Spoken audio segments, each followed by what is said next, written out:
This would be your skull. The relationship with the skull at the neck is usually, you got to think of it as a hinge where your spine enters your skull. It's not exactly at the back, very back of your skull. It's sort of in the middle, and so your skull rotates around that. It's more like a balloon. Even if you're looking at crazy weird angles of your rib cage and stuff, you just got to kind of think of like where your spine comes out, and you draw this little ball like a balloon thing, and that's, you can get generally where your skull is going to go. Say this is the front, this one's one of the sides, this is the other side.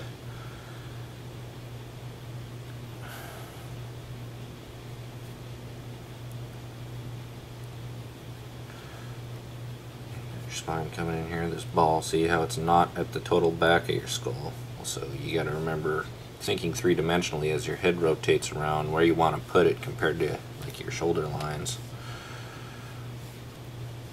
It's going to rotate like a hinge, similar to how if you're drawing a face at that 3/4 angle or whatever. The center line of your face, the nose comes out from that line, because three-dimensionally, you know, your nose isn't flat, it sticks out.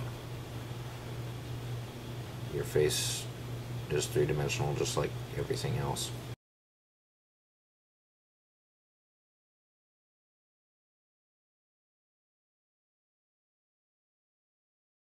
They're all at the exact same angle, so yeah, it does seem to kind of work a little bit when everything is at the exact same angle. But it's not really a map.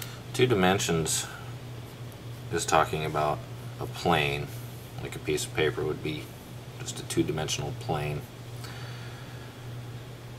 And there are aspects of the face that, yeah, you can throw them on a plane, but you don't want to be thinking in that mode of everything is measurable.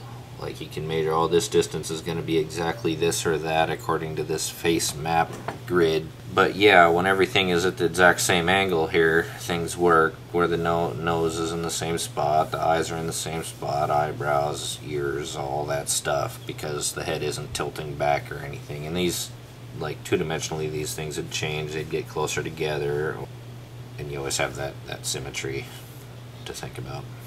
But referring to a face map can be troublesome when you're trying to learn how to see things 3-dimensionally, but it does help in the notion that you can put things on certain planes.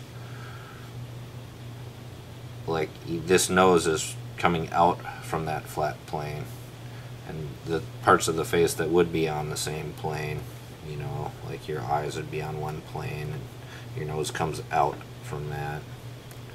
You have problems with how long you're making necks and where to put the head on.